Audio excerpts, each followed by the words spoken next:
এতগুলো মানুষের ভেতর থেকে মাত্র এই লক্ষাধিক মানুষকে আল্লাহ নিয়ে আসলেন। এতে বোঝা যায় আল্লাহ আমাদেরকে নির্বাচিত করেছেন। এবার জবাব দেবেন বোঝা শোনার পর। নির্বাচিত করা হয় যে পদ্ধতিতে, ওর নাম নির্বাচন। ওর নাম কি বলেন বলেন? নির্বাচন ছাড়া যদি কেউ নির্বাচিত হয় ওটা কি বৈধ না অবৈধ? আরে ভাই, আল্লাহ তো নির্বাচিত করেন। অথচ 15.5 বছরে দুঃখজনক হলেও সত্য, নির্বাচন পদ্ধতিটাই নষ্ট করে ফেলেছে। তারপরও 4-5 দিন উনি বিভিন্ন দেশের মডলদের কাছে কথা ছড়াচ্ছে যে আমি নির্বাচিত সরকার ছিলাম, আমাকে জনগণ উৎখাত করেছে। এটা দাহা মিথ্যা কথা। আপনি যদি শয়তানকেও জিজ্ঞাসা করেন যে 15.5 বছর যারা ছিল ওরা কি নির্বাচিত, শয়তান বলবে ভণ্ডামি করার জায়গা পান না। শয়তানও বিশ্বাস করবে না। আপনি যদি ঘোড়াকে জিজ্ঞাসা করেন যে 15.5 বছর যারা ছিল তোমার তো কিছুই নেই, অন্তত একটু মাথা নাড়াও যে এরা কি নির্বাচিত ছিল, ঘোড়া দাঁত বের করে হাসবে। এ বলে কি? অথচ আমরা একটা হাসির মুখে কথা শুনতে পাচ্ছি, উনি সারা বিশ্বের বিভিন্ন মোড়লদেরকে বলছে আমি নির্বাচিত ছিলাম। আর নির্বাচনই তো হয়নি, আপনি নির্বাচিত হইলেন কি করে? নির্বাচনের আগে যেখানে 154 জন হয়ে যায় এবং দিনের ভোট যেখানে রাতে হয়ে যায়, এটাকে আমি বানিয়ে বললাম? আমার সাথে এক ওসি ছিল, আমি নাম নিলাম না, নুসরাত হত্যা মামলার এক ওসি ছিল। উনি আমার একদিন বছর হুজুর তাওবা করেন কিভাবে বলেন তো? আমি বললাম যে তাওবার এই যে এই নিয়ম আছে কোরআনে হাদিসে। উনি আমারে বলছে আপনি আমার তাওবাটা শোনেন। ঠিক আছে বলেন। যে এই যে নির্বাচন গেল, আমি আমার দলবল যা আছে তাদেরকে নিয়ে রাত 12টার পরে আল্লাহর নামে ভোট কাটা আরম্ভ করলাম। এইভাবে কোরআন শরীফ আমার সামনে এইভাবে বলছে, আমি আল্লাহর নামে করলাম। ফজর পর্যন্ত কাজ কমপ্লিট করে বাক্স ভর্তি করে পাঠিয়ে দিলাম। এবার আমি গোসল করলাম, ওযু করলাম, 2 রাকাত নামাজ পড়লাম, এরপরে বললাম আস্তাগফিরুল্লাহ। হুজুর আমার এই তাওবা কি হয়েছে? আমি বললাম কি তাওবা বলে? আপনি কি দোষ আল্লাহর কাছে করেছেন যে আল্লাহকে বলছেন আস্তাগফিরুল্লাহ? আপনি দোষ করেছেন হামজার কাছে। আমার মতো 3.5 লাখ 4 লাখ হামজা এই রায় দেওয়ার কথা ছিল, আপনি নিজেই দিয়ে দিলেন। এই কথা বলছেন না কেন? এটাকে শুধু ওসি একা দিয়েছে না সারা দেশে অবস্থা এক? তাহলে আপনি দিনের ভোট রাতে করে ফেলেছেন, তারপরও বলেন আমি নির্বাচিত। আপনার লজ্জা করে না? লজ্জা তো নেই, করবে কি? এক ছেলে এসে কাঁদছিল বাবার কাছে। ওই কাঁদিস কেন? কথা বলছে না। কাঁদিস কি বলবি তো, মন খারাপ করে। বল কাঁদিস কি, সমস্যা কি? যে রেজাল্ট দিয়েছে। রেজাল্ট দিয়েছে তো বললেই তো হয়, তুই ফেল না পাস। যে আব্বা ফেল করলে তো কথা ছিল, ছিলাম 5-এ, নামিয়ে দিয়েছে 3। এখন আমারও 5-এ উঠতে আর 2 বছর লাগবে। তা আপনি যা করে গেলেন, আমি বাকিটা না নাই বললাম। কি বলবো আর? আপনি 5-এ ছিলেন, 3 নেমে গেছে। আজকে বাংলাদেশের অবস্থা এই, আপনার আর 5-এ নেই। এখন 5-এ উঠতে আপনাকে এখনো 2 বছর পড়াশোনা করা লাগবে। বারবার কলম ফেলে দিচ্ছে টেবিল থেকে আর বলছে আমাকে তুলে দাও, তুলে দাও। 3 বার তিনি তুলে দিলেন। চতুর্থবার বললেন দেখো বারবার কলম ফেলে দাও আর আমাকে তুলতে বলো, আমি কি তোমার খাদেম? আমি কি তোমার চাকর? হযরত হোসাইন তিনি বললেন যে তুমি শুধু চাকর না, খাদেম না, তুমি খাদেমের বাচ্চা খাদেম। একটা প্রধান বিচারপতির ছেলেকে যদি বলা হয় যে তুমি খাদেম না, তোমার বাপও খাদেম, ওর মাথা তো এমনিই খারাপ হয়ে যাওয়ার কথা। তিনি ওই সময় দেশের প্রেসিডেন্টের ছেলে, বাড়িতে গিয়ে বলছে আব্বা আমি আর মাদ্রাসায় যাব না। কেন? আমার ক্লাসে হোসাইন আমাকে গালি দিয়েছে এবং তোমাকেও গালি দিয়েছে, বলেছে নাকি আমি খাদেমের বাচ্চা খাদেম, তুমি যদি বিচার না করো আমিও মাদ্রাসায় আর পড়ব না। তিনি বললেন ঠিক আছে, বিচার এখন না, জমার দিন করব।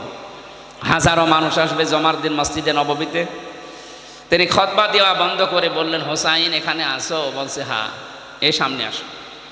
তুমি ক্লাসে সবার সামনে আমার এই ছেলেকে আব্দুল্লাহকে খাদেমের বাচ্চা খাদেম বলে গালি দিয়েছো, অপমান করেছো? বলছে হ্যাঁ। কেন করলে?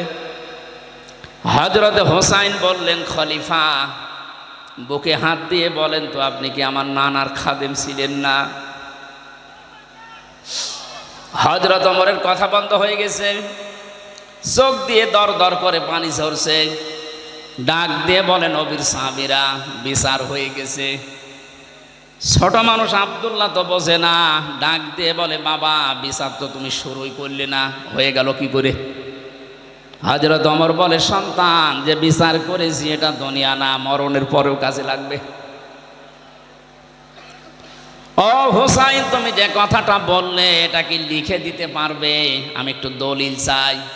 ছোট মানুষ তো আবেগে বলছে, নিয়ে আসেন, খাতা কলম নিয়ে আসেন। কাগজ নিয়ে এসেছে, খেজুর পাতা। উনি লিখে দিলেন, ওমর আমার নানার খাদেম ছিল, আমি দেখেছি, ইদি হুসাইন ইবনে আলী। সই করে দিলাম, যান। কাগজটা হাতে নিয়ে হযরত ওমর চুমা খেলেন, চোখে মুখে লাগিয়ে বললেন, নবীর সাহাবীরা, আমি যখন মারা যাব এই কাগজটা আমার কাফনের ভেতরে দিয়ে দিও।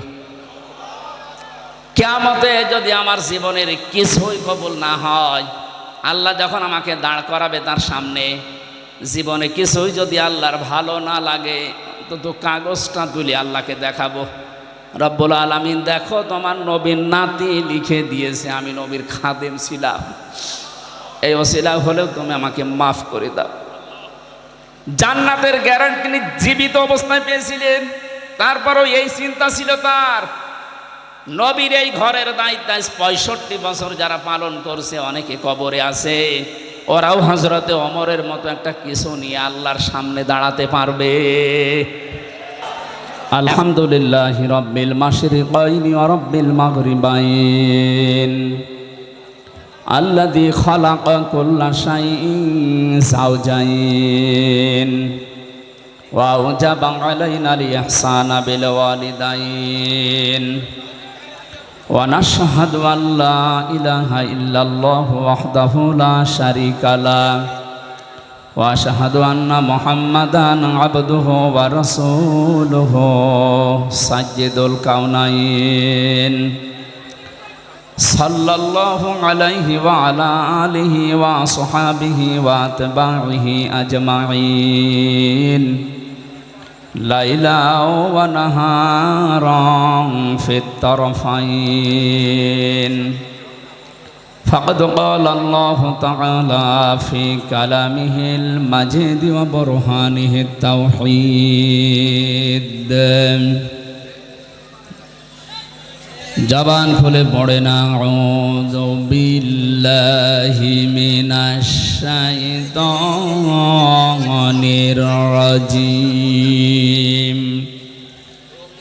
বিসমিল্লাহির রহমানির রহিম।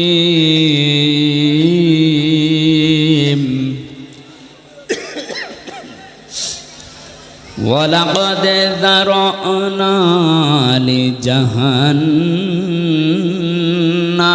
كَثِيرًا مِنَ الْجِنِّ وَالْإِنسِ لَهُمْ قُلُوبٌ لَّا يَفْقَهُونَ بِهَا وَلَهُمْ أَعْيُنٌ لَّا يُبْصِرُونَ بِهَا وَلَهُمْ آذَانٌ لَّا يَسْمَعُونَ بِهَا أُولَٰئِكَ كَالْأَنْعَامِ بَلْ هُمْ أَضَلُّ أُولَٰئِكَ هُمُ الْغَافِلُونَ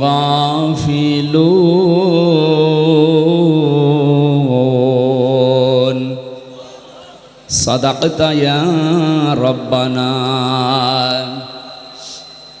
عن أبي هريرة رضي الله تعالى عنه قال قال النبي صلى الله عليه وسلم من قرأ القرآن فاستظهره فحل حلاله وحرم حرامه أدخله الله الجنة وشفعه في عشرة من أهل بيته كلهم قد أجبت له النار রাহু ইবনে মাজা وما زادهم إلا إيمانا وتسليما اللهم صل على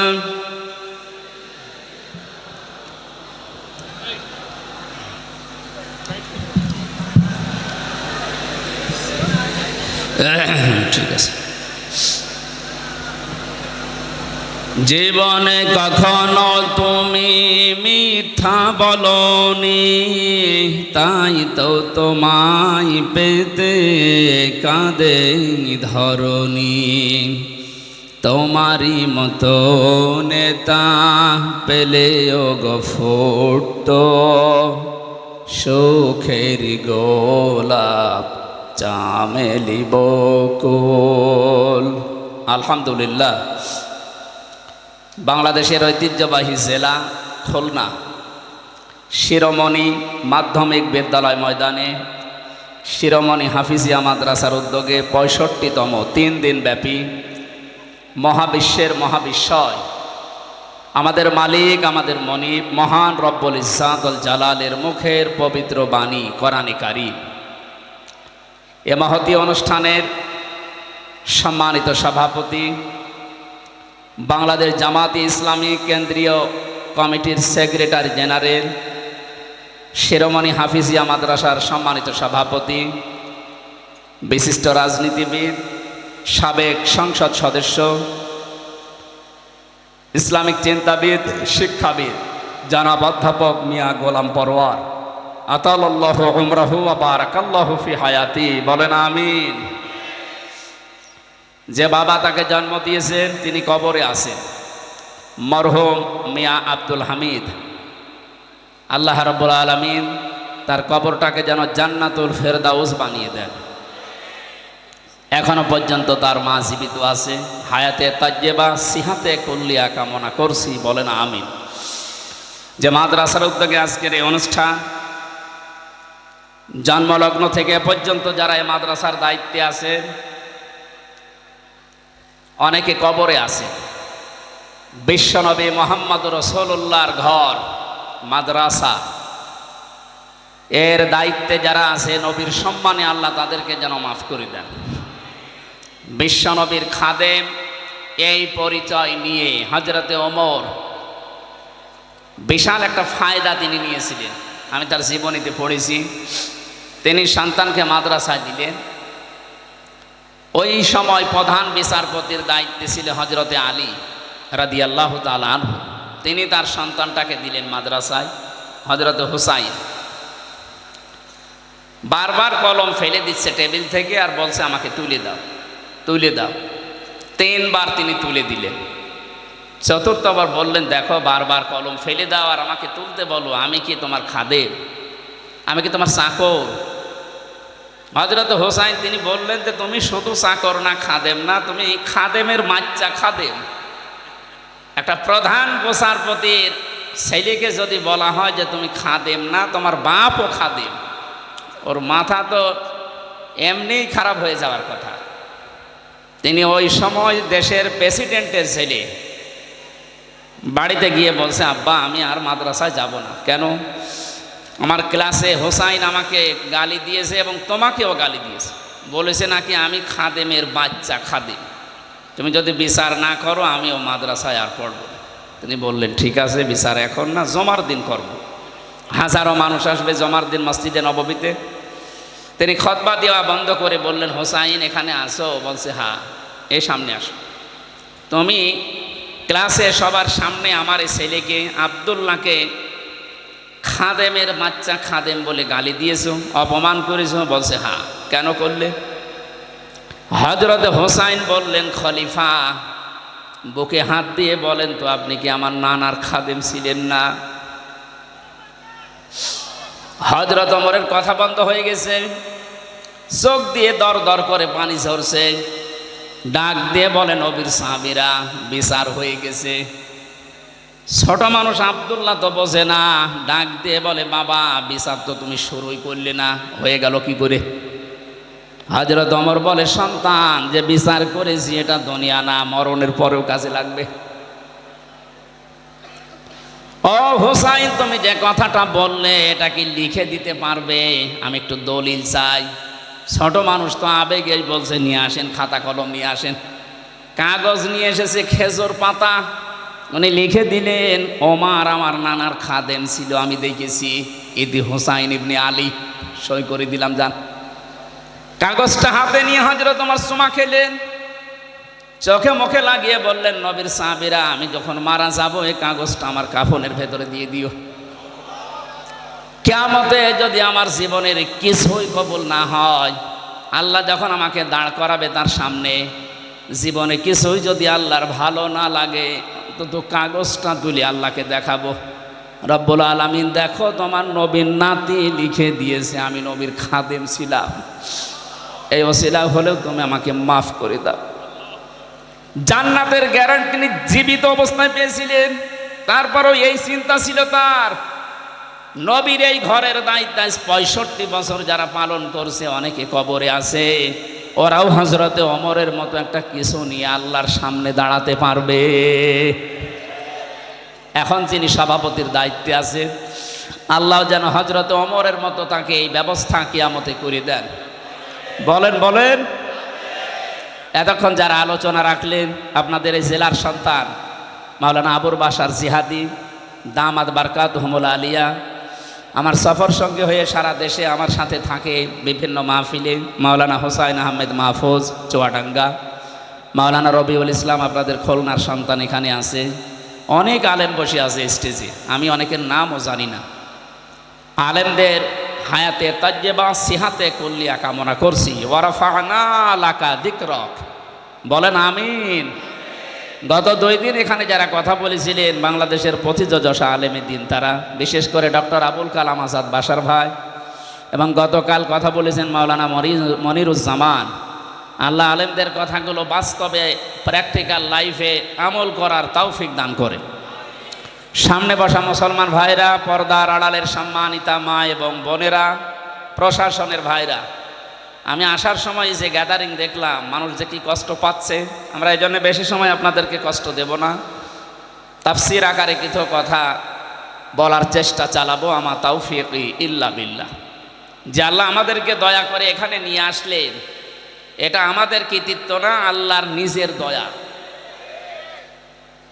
সাবেক এমপি সাহেবকে এমপি বানাতে কমপক্ষে 3.5 থেকে 4 লক্ষ মানুষ লেগেছে, রায় লেগেছে, ভোট লেগেছে, কথা বলেন না কেন?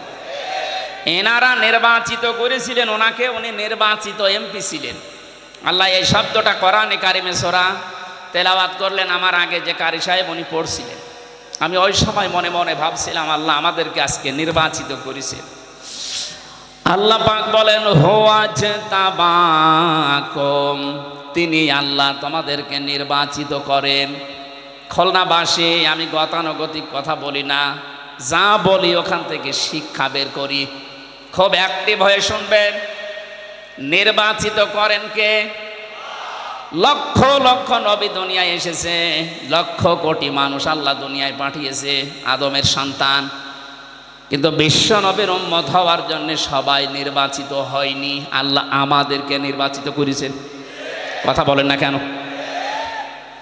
অন্তত এই শিরোমণি এবং এই ডমরিয়া ফুলতলা মিলে 3.5 থেকে 4 লাখ মানুষ বাস করে, ভোটার শুধু, বাকি আরো 4 লাখ যদি ধরেন তাও 8-9 লাখ হবে। এতগুলো মানুষের ভেতর থেকে মাত্র এই লক্ষাধিক মানুষকে আল্লাহ নিয়ে আসলেন, এতে বোঝা যায় আল্লাহ আমাদেরকে নির্বাচিত করেছেন। এবার জবাব দেবেন বোঝা শোনার পর। নির্বাচিত করা হয় যে পদ্ধতিতে, ওর নাম নির্বাচন। ওর নাম কি? বলেন বলেন। নির্বাচন ছাড়া যদি কেউ নির্বাচিত হয়, ওটা কি বৈধ না অবৈধ? আরে ভাই, আল্লাহ তো নির্বাচিত করেন, অথচ 15.5 বছরে দুঃখজনক হলেও সত্য, নির্বাচন পদ্ধতিটাই নষ্ট করে ফেলেছে। তারপরও আজ 4-5 দিন উনি বিভিন্ন দেশের মডলদের কাছে কথা ছড়াচ্ছে যে আমি নির্বাচিত সরকার ছিলাম, আমাকে জনগণ উৎখাত করেছে। এটা দাহা মিথ্যা কথা। আপনি যদি শয়তানকেও জিজ্ঞাসা করেন যে 15.5 বছর যারা ছিল ওরা কি নির্বাচিত, শয়তান বলবে ভণ্ডামি করার জায়গা পান না। শয়তানও বিশ্বাস করবে না। আপনি যদি ঘোড়াকে জিজ্ঞাসা করেন যে 15.5 বছর যারা ছিল তোমার তো কিছুই নেই, অন্তত একটু মাথা নাড়াও যে এরা কি নির্বাচিত ছিল, ঘোড়া দাঁত বের করে হাসবে। এ বলে কি? অথচ আমরা একটা হাসির মুখে এই কথা শুনতে পাচ্ছি, উনি সারা বিশ্বের বিভিন্ন মোড়লদেরকে বলছে আমি নির্বাচিত ছিলাম। আর নির্বাচনই তো হয়নি, আপনি নির্বাচিত হইলেন কি করে?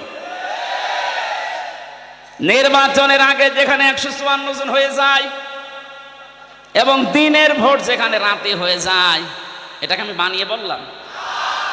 আমার সাথে এক ওসি ছিল, আমি নাম নিলাম না, নুসরাত হত্যা মামলার এক ওসি ছিল। উনি আমার একদিন বলছে হুজুর তাওবা করেন কিভাবে বলেন তো? আমি বললাম যে তাওবার এই যে এই নিয়ম আছে কোরআনে হাদিসে। উনি আমারে বলছে আপনি আমার তওবাটা শোনেন। ঠিক আছে বলেন। যে এই যে নির্বাচন গেল, আমি আমার দলবল যা আছে তাদেরকে নিয়ে রাত 12টার পরে আল্লাহর নামে ভোট কাটা আরম্ভ করলাম। এইভাবে কোরআন শরীফ আমার সামনে এইভাবে বলছে, আমি আল্লাহর নামে করলাম। ফজর পর্যন্ত কাজ কমপ্লিট করে বাক্স ভর্তি করে পাঠিয়ে দিলাম। এবার আমি গোসল করলাম, ওযু করলাম, 2 রাকাত নামাজ পড়লাম, এরপরে বললাম আস্তাগফিরুল্লাহ। হুজুর আমার এই তাওবা কি হয়েছে? আমি বললাম কি তাওবা বলে? আপনি কি দোষ আল্লাহর কাছে করেছেন যে আল্লাহকে বলছেন আস্তাগফিরুল্লাহ? আপনি দোষ করেছেন হামজার কাছে। আমার মতো 3.5 লাখ 4 লাখ হামজা এই রায় দেওয়ার কথা ছিল, আপনি নিজেই দিয়ে দিলেন। এই কথা বলছেন না কেন? এটা কি শুধু ওসি একা দিয়েছে না সারা দেশে অবস্থা এক? তাহলে আপনি দিনের ভোট রাতে করে ফেলেছেন, তারপরও বলেন আমি নির্বাচিত। আপনার লজ্জা করে না? লজ্জা তো নেই, করবে কি? এক ছেলে এসে কাঁদছিল বাবার কাছে। ওই কাঁদিস কেন? কথা বলছে না। কাঁদিস কি বলবি তো, মন খারাপ করে। বল কাঁদিস কি, সমস্যা কি? যে রেজাল্ট দিয়েছে। রেজাল্ট দিয়েছে তো বললেই তো হয়, তুই ফেল না পাস। যে আব্বা ফেল করলে তো কথা ছিলাম 5-এ, নামিয়ে দিয়েছে 3।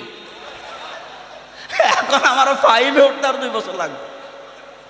তা আপনি যা করে গেলেন, আমি বাকিটা না নাই বললাম। কি বলবো আর? আপনি 5-এ ছিলেন, 3 নেমে গেছে। আজকে বাংলাদেশের অবস্থা এই, আপনার আর 5-এ নেই। এখন 5-এ উঠতে আপনাকে এখনো 2 বছর পড়াশোনা করা লাগবে।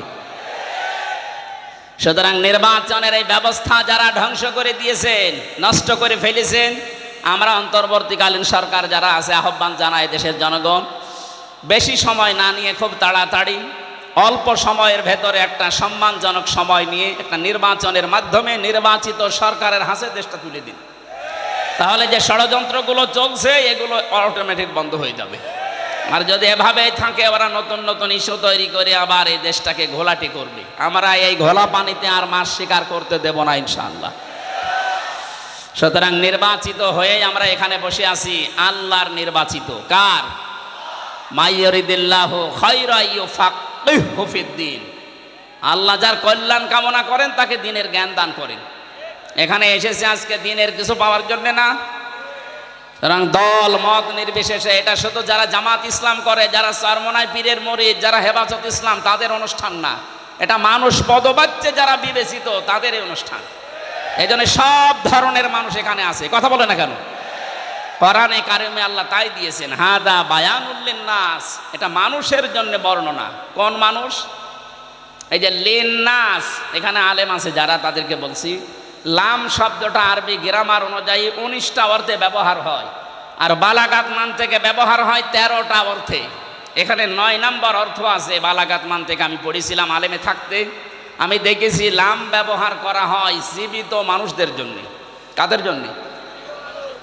এ কোরআন শরীফ আল্লাহ বর্ণনা করার জন্য, বক্তব্য দেওয়ার জন্য দিয়েছেন জীবিত মানুষদের সামনে।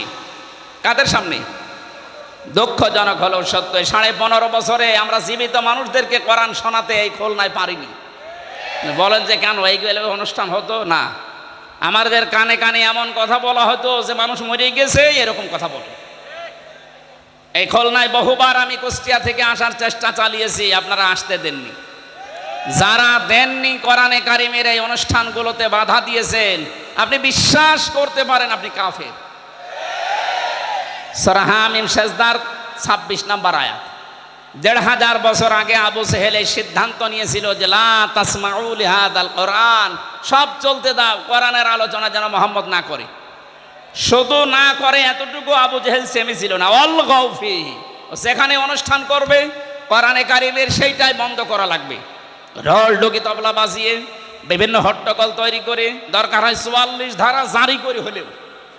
এখন যদি বলেন অল গৌফি, এর ভেতরে ১৪৪ ধারা কোন জায়গায় আছে? আপনি ফি জিলালিল কোরআন খোলেন, ওখানে বাংলায় না, এই যে অঙ্কে লেখা আছে ১৪৪ ধারা।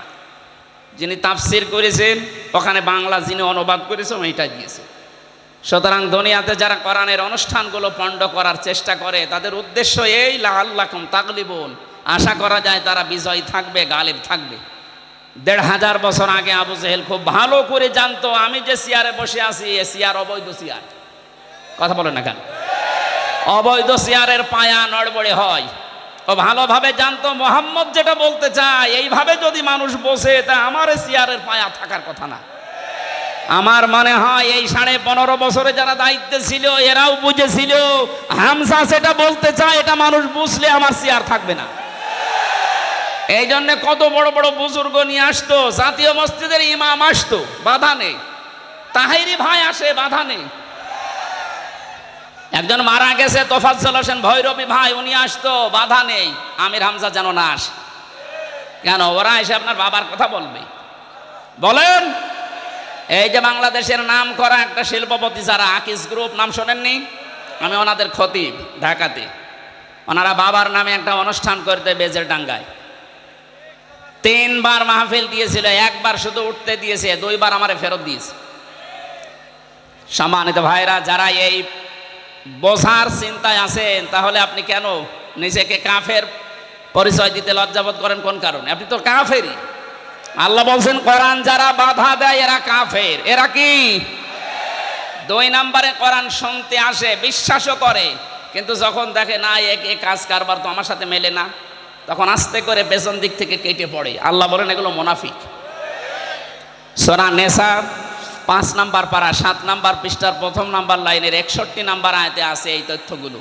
যারা কোরআন শুনতে আসে, বিশ্বাসও করে, কিন্তু কিছুক্ষণ পরে যখন তার প্র্যাকটিক্যাল লাইফে মেলে না তখন চলে যায়, এগুলো মুনাফিক। দেখেন কোনটা ওঠে না।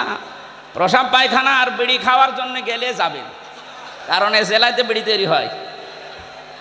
এটা বাদ দিয়ে ভালো লাগছে না এই বলে যদি কেউ চলে যায়, ও কি? বলেন বলেন। আমার মনে হয় অন্তত এই ৩টা কারণ ছাড়া আর কেউ যাবে না। ৩ নম্বরে কোরআন শুনতে আসে যারা, তারা মুমিন। তারা কি? সূরা আনফালের ২ নম্বর আয়াতে আল্লাহ তাদের পক্ষে এমন একটা সুন্দর কথা জানিয়েছেন, আপনি একটু মেলাবেন। আজকে জন্মের পর থেকে আপনি শুনেছেন না, ওভাবে আধুনিকভাবে শোনেন। ইন্নামাল মুমিনুনা আল্লাযীনা ইযা যুকিরাল্লাহু ওয়াজিলাত কুলুবুহুম ওয়া ইযা তুলিয়াত আলাইহিম আয়াতুহু যাদাতুহুম ঈমানা ওয়া আলা রাব্বিহিম ইয়াতাওয়াক্কালুন। বলেন আল্লাহু আকবার। আল্লাহ পাক বলেন আমার দৃষ্টিতে। কার দৃষ্টি? আরো জোরে বলেন। আপনি নিজের সাথে এবার মিলাবেন। খুলনা বিভাগের মানুষেরা আমরা নিজেদেরকে সবচাইতে বেশি ভালোবাসি অন্য বিভাগের চাইতে, কারণ এই বিভাগে আমার জন্ম। আমি খুলনার নিজেদেরকে বাইরের যখন জেলাতে যাই, বাইরের দেশগুলোতে, বাড়ি কোথায়? হয়তো কুষ্টিয়া, চুয়াডাঙ্গা, মেহেরপুর বলে চেনে না, এই জন্য খুলনা বলা লাগে। আমি আপনাদের সন্তান হিসাবে ভালোবাসা আপনাদের উপরে বেশি আছে, এই দাবি নিয়ে বলছি। আমি চাই না আপনি জাহান্নামী হয়ে যান। আপনি মিলান তো। আল্লাহর দৃষ্টিতে মুমিন তারা যাদের সামনে আল্লাহর নামগুলো উচ্চারণ হলে তাদের কলিজা কেঁপে ওঠে। ভয়ঙ্কর কাজ করেছে আপনার এই জেলা আর এখানে বাড়ি। আমি নাম শুনেছিলাম রিমান্ডে থাকাকালীন, ইমরান হোসেন ইমন নাকি যেন নাম, শেখ ইমরান হোসেন ইমন। এই মানুষটা যাদেরকে নিয়ে আসতো অফিসার হিসাবে, তারা আল্লাহর পর্যন্ত ভুল ধরত। এই যে আকিস সাহেবের বড় ছেলে যেটা, ডাক্তার শেখ মহিউদ্দিন সাহেব উনি 4 বিয়ে করেছেন, হারাম কাজ করেছেন। বলেন, কোরআনে কারিমে তো আল্লাহ 2 2 3 3 4 4 নাম দিয়েছেন যে 4টা পর্যন্ত বিবাহ করতে পারো। তো ওনার সামর্থ্য আছে শারীরিক এবং অর্থনৈতিক, উনি যদি ইনসাফ কায়েম করতে পারে তো ভালো কাজ করিস। কথা বলেন না কেন? আরো উদ্বুদ্ধ করবে কিনা, আরো ধন্যবাদ জানাবে। ওনার উদাহরণ টেনে বলতো, আপনি যেখানে চাকরি করেন ওই মালিক 4 বিয়ে করেছে, উনি হারাম কাজ করিস। আল্লাহ কিভাবে একটা পুরুষকে 4টা বিয়ের অনুমতি দেয়, একজন মহিলাকে কেন দেয় না? আল্লাহর ভুল ধরে। এ লোকটা যদি চেষ্টা করতো, যেহেতু উনি এডিসি ছিল, চেষ্টা করলে আমাকে অনেক কিছু থেকে সেভ করতে পারতো। তো বিপদে পড়ার জন্য যা লাগে উনি আরো তাই করেছিল। আল্লাহর নাম শুনলে উনি জানতো যে আমি কোরআনের হাফেজ। আমি সব সময় ওই মাটির নিচে যে ঘরে আমাকে রেখে দিয়েছিল, সব সময় আমি ওই রিমান্ডে থাকাকালীন শুধু কোরআনই নিয়ে পড়তাম, কারণ অন্য কিছু তো নেই। উনি দেখতো যে লোকটা সারা দিন সারা রাত বসে বসে আল্লাহর কোরআন পড়ছে, আল্লাহর কথাগুলো শুনলে ওর ভেতরে ঈমান থাকলে ভেতরে কাপ ধরবে। অজিলাত কুলুবুহুম, কাপ ধরা দূরের কথা, এ মানুষগুলোর বিদ্যা আরো বেড়ে যেত, মনে হচ্ছে কিয়ামত পর্যন্ত ক্ষমতায় থাকবে। কিছু কিছু মানুষের নাম আমি বলতাম থোড়াই কি আর, বলছে ওরা না, সরাসরি যদি প্রধানমন্ত্রীও বলে তাও তারে মানি না, এরকম কথা বলতো। আল্লাহ এই জন্যে এমন অপমান করেছে, ওর বাবা এখন ছেলে, ও এখন পালিয়ে বেড়াচ্ছে। অপমান এখনো হয়নি, আরো অপমান করবে। আপনি আল্লাহর বিরুদ্ধে অবস্থান নিয়েছিলেন। আল্লাহর কথা বললে যাদের অন্তরে কাপ ধরে না, আল্লাহর কোরআন শুনলে যাদের ঈমান বৃদ্ধি হয় না, বুঝতে হবে তাদের আল্লাহর দৃষ্টিতে মুমিন হওয়া এখনো সম্ভব হয়নি। আপনি আল্লাহর দৃষ্টিতে মুমিন হবেন ওই সময় যখন দেখবেন আল্লাহর কোরআন পড়লে আপনার ঈমান আরো বেড়ে যাচ্ছে। প্রশ্ন আসতে পারে, আমার ঈমান যে বেড়ে যাচ্ছে আমি বুঝবো কি করে? হ্যাঁ, কায়দা আছে।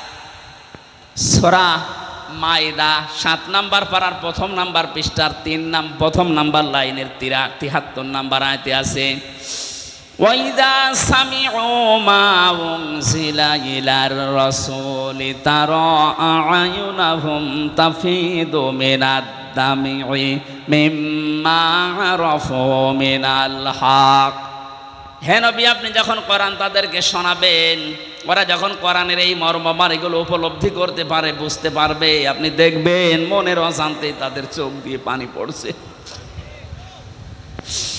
এখানে যারা বসে আছে লক্ষাধিক মানুষ, আমরা সবার চোখে পানি আসবে না। আজকের আলোচনা শোনার পরে দেখবেন কিছু মানুষের চোখ দিয়ে মনের অজান্তে পানি পড়ছে। ওয়ালা রাব্বিহিম ইয়াতাওয়াক্কালুন, বাড়ি যাওয়ার আগে তারা সিদ্ধান্ত নিয়ে যাবে, আজকে থেকে আল্লাহ ছাড়া কারো উপরে ভরসা করব না। এই 3টি বৈশিষ্ট্য যাদের ভেতরে আছে, আল্লাহর নাম শুনলে কলিজায় কাপ ধরবে, আল্লাহর কোরআন শুনলে ঈমান বেড়ে তাদের চোখ দিয়ে পানি আসবে, আল্লাহ ছাড়া কাউকে ভরসার স্থল বানাবে না। আল্লাহর দৃষ্টিতে এরা প্রকৃত মুমিন। এরা কি? আল্লাহ এই মানের শ্রোতা হওয়ার তৌফিক দেন, বলেন আমিন। সুতরাং আমরা নির্বাচিত হয়ে যারা এখানে বসে আছি, আমরা খুশি না বেজার? বলেন বলেন, জবান খুলে বলেন আলহামদুলিল্লাহ। দরুদ আর সালাম পড়ছি আমাদের নবী মুহাম্মদুর রাসূলুল্লাহ সাল্লাল্লাহু আলাইহি ওয়াসাল্লামের প্রতি। আমার আজকের তেলাওয়াতকৃত আয়াত আপনারা দেখেছেন, একটা পরিচিত আয়াত পড়েছি, অনেকের কাছে এটা মুখস্থ আছে। সূরা আরাফ আয়াত নাম্বার 179, একটা মাত্র আয়াত পড়েছি। বিশ্বনবীর লক্ষ কোটি হাদিস থেকে মাত্র একটা হাদিসের অর্ধেক পড়েছি। আমরা এই 2টার সামনে নিয়ে কিছু কথা আপনাদের সামনে বলবো। আল্লাহ যেন আমাকে তৌফিক দেন, আপনাদের ধৈর্য দেন, বলেন আমিন। এটা কি বিড়ি খেতে যাচ্ছে নাকি ওই 2 নাম্বারে? না ভাই, ওঠা যাবে না। যুবক মানুষ যদি উঠে চলে যায়, 1-1.5 ঘন্টা বসে থাকতে পারে না, ও বিয়ে দিলে বউ টেকবে? আমি আর নিচে নামলাম না। এরপরেও যদি কেউ চলে যান, এখানে কিন্তু বহু মেয়ের বাবা বসে আছে। এক কথা বলছে না কেন? আমি নিজেই 3 মেয়ের বাবা। এই যে হোসাইন 2 মেয়ের বাবা, রবিউল 1 মেয়ের। কত মাওলানা বসে আছে দেখেন না, মেয়ে বিয়ে দেবে বলে। আপনি চলে যাবেন মানে? হাজার হাজার মানুষ বসে আছে, মেয়ের বাবারা যে আজকে জামাই সিলেক্ট করবে, এখানে যে 1.5 ঘন্টায় আপনি একটু চলে যান, বলবেন না এর কাছে দিলে আমার মেয়ের জীবন দুনিয়া শেষ। শেষে দেখবেন আপনার আর জীবনে বিয়েই হবে না, কারণ এটা রেকর্ড হচ্ছে, সারা দুনিয়া ছড়িয়ে যাবে যে ওই যে উঠে চলে যাচ্ছে, ওইটা আর মনে হয় সমস্যা আছে। আশা করছে আপনি 1 ঘন্টা মতো থাকবেন, না চলে যাবেন? থাকবেন তো? সূরা আরাফে 206টা আয়াত আছে, 14টা রুকু আছে, মাত্র 1টা আয়াত পড়েছি। আমরা তাফসীর আকারে কথা বলতে চাই নাকি মাছের কাহিনী শুরু করব? তাফসীর শুনতে রাজি আছেন না? আরফ এ শব্দের শাব্দিক অর্থ পরিচিত হওয়া। আরফ মানে কি? এই সূরায় 206টা আয়াত আছে বললাম, এর 46 নম্বর আয়াতের মাঝের অংশে আপনি দেখবেন এই নামটা আছে, আল্লাহ নিজে ব্যবহার করেছেন, ওয়া বাইনাহুমা হিজাব ওয়া আলাল আরাফ। এই যে আরফ শব্দটা, এখান থেকে এর নামকরণ। এটা তাফসিরে ইবনে কাসির থেকে বলছে, মুফাসসির লিখেছেন ওয়া বাইনাহুমা হিজাব। এই আয়াতটা আল্লাহ কেন নাজিল করলেন জানেন? নবীজি ব্যাখ্যায় বলছিলেন কিয়ামতের দিন আল্লাহ বিশাল একটা প্রাচীর বানাবেন জান্নাত জাহান্নামের মাঝে, কিছু মানুষকে ওখানে দাঁড় করিয়ে দেবেন, এদেরকে আল্লাহ জাহান্নামেও দেবে না জান্নাতেও দেবে না।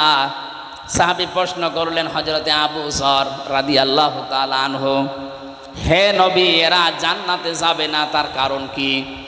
বিশ্বনবী জানিয়েছেন এরা জান্নাতে যাবে না এই কারণে মানুষগুলোর সব কাজ দুনিয়ায় ভালো ছিল, শুধু মা বাবার সাথে খারাপ আচরণ করত। এরকম আল্লাহর ওলি এখানে বসে নেই। কথা বলুন, আপনার পায়ে ধরে বলছি, আপনি এখনই শুধরান, এখনই থামেন।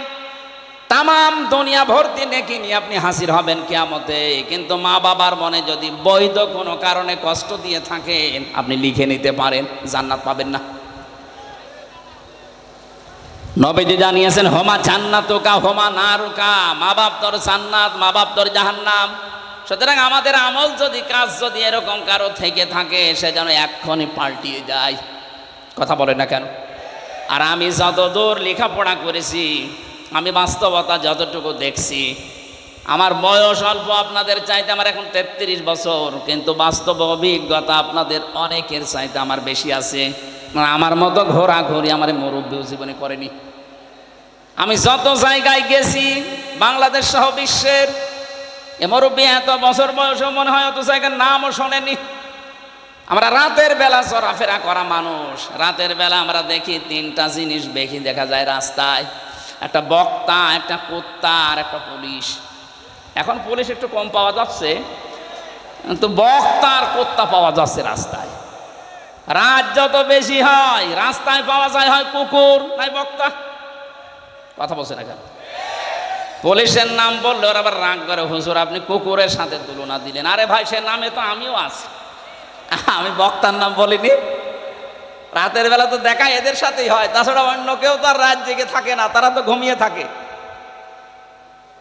এই জন্য বাস্তব অভিজ্ঞতায় আমি বলছি, এই দেশের বহু সংসারে আজ সন্তান জাহান্নামী হয়ে ওই আরাফ নামক প্রাচীরে দাঁড় করা অবস্থায় থাকবে এই দেশে তার বউর কারণে। অধিকাংশ বউগুলো তার আচরণের কারণে সন্তান বাধ্য হয় মা বাবার সাথে খারাপ ব্যবহার করতে। বলেন, তিরমিজি শরীফের হাদিস বলছি, হাজারো মেয়ে লোক বসে আছে, মহিলা প্যান্ডেলের এরকম 4টা বানিয়েছে এরা, আপনাদের চাইতে 4 ডবল মহিলা বসে আছে। সম্মানিতা মা বোনেরা, আপনি যদি মনে করেন যে আমি জান্নাতের গ্যারান্টি দুনিয়া থেকে নিয়ে যেতে চাই, আমি জান্নাতি হতে চাই, জান্নাতের 8টা দরজায় যেন আমার জন্য খোলা থাকে, তাহলে দুনিয়ায় 5টা কাজ মাস্ট বি আপনাকে করাই লাগবে। 1 নম্বরে নবীজি বলেনি যা নাজারা ইলাইহা সাররাতুহু, যখন কোন স্বামী তার স্ত্রীর দিকে তাকাবে সে যেন স্বামীকে খুশি করে। নবীজির এই হাদিস আজ বাংলাদেশের 100টার প্রায় 98টা মহিলা মানে না। এক কথা বলেন না কেন? সারাদিনের পরিশ্রান্ত শরীর নিয়ে বাড়িতে আসবে, আল্লাহর কোরআনের ঘোষণা ছিল আমিন আয়াতিহি আন খালাকালাকুম মিন আজওয়াজিকুম লিতাসকুনু ইলাইহা ওয়া জাআলা বাইনাকুম মাওয়াদ্দাতা ওয়া রাহমা ইন্না ফি যালিকা লাআয়াতিন লিকাউমিন ইয়াতাফাক্কারুন। সূরা রোমের 21 নম্বর আয়াতে আছে। এটা 21 নম্বর পারার 5 নম্বর পৃষ্ঠা 7 নম্বর লাইনে পাবেন। তাফসিরে ফি জিলালিল কোরআনে আছে। রব্বুল আলামিন বলেন, আমার যত নিদর্শন দুনিয়াতে আছে এর ভেতরে অন্যতম নিদর্শন এই, আমি তোমাদের থেকে তোমাদের জোড়া বানিয়েছি স্ত্রীদেরকে, যেন তোমরা স্বস্তি শান্তি স্বস্তি এবং নিরাপত্তা সেখানে খুঁজে পাও। তো বাস্তবে আমরা হাজারো স্বামী আজ স্ত্রীর কাছে এই রেসপন্স, এই সম্মান এগুলো না পাওয়ার কারণে বাধ্য হয়ে অন্য জায়গায় লাইন করি। অবশ্য ঠিক, খুলনার মানুষ তো বদনাম করে ফেলবে দেখছি। সম্মানিত মা বোনেরা, আপনার স্বামী এখানে বসে আছে, এই ক্যামেরা ওইদিকে মারো তো, যেটা ঠিক বললো, দেখেন ওর স্ত্রী কি বলে। আজকে আপনার ভাত বন্ধ হয়ে যাবে। আমার দিকে ঘোরানো আছে, আমরা কয়েকজন ঝামেলায় আছি, আপনাদের অসুবিধা নেই না। যখন বলেই ফেলেছেন মুখ ফুটে, আমার মনে হয় এরকম কিছু হচ্ছে। স্ত্রীর পক্ষ থেকে এই রেসপন্স, এই আগ্রহ, এই ভালোবাসা, মায়া মহাব্বত না পাওয়ার কারণে আজ পরকীয়া প্রেম দিন দিন বেড়ে যাচ্ছে। এজন্য স্বামী যখন বাইরে থেকে আসবে, আপনি যদি জান্নাতি মহিলা হতে চান, প্রথম নম্বরে আপনার কাজ হবে তাকে আনন্দ দেওয়া। সাররাতহু ইদা নাজারা ইলাইহা সাররাতহু, তাকে আনন্দ দেওয়া। সে সেভাবেই হোক, সাজগোজ করে হোক, কথাবার্তা দিয়ে হোক, আবেগ অনুভূতি দিয়ে হোক, দরকার হয় কাঁতুকুতু দেবেন। কি অসুবিধা? কোনো অসুবিধা নেই। স্বামীকে যদি কাঁতুকুতু দেওয়া লাগে তাও দেবেন, ও যেন অন্তত হাসে। 2 নম্বরে ইদা গাবা আনহা হাফিজাতুহু, যখন আপনার স্বামী বাইরে থাকবে ওই সময়টা নিজের শরীর, নিজের সম্ভ্রম, ইজ্জত আপনি হেফাজত করে রাখবেন। দুঃখজনক হলেও সত্য যে এখন বিভিন্ন নেতারা ধরা পড়ছে, এদের নাকি রাতের বেলা ঘুম পাড়ানোর জন্য আলাদা মানুষ লাগতো। বলেন নাউজুবিল্লাহ। যারা এসে এদেরকে ঘুম পাড়াতো এরা কারো না কারো বউ। এই কথা বলেন না কেন?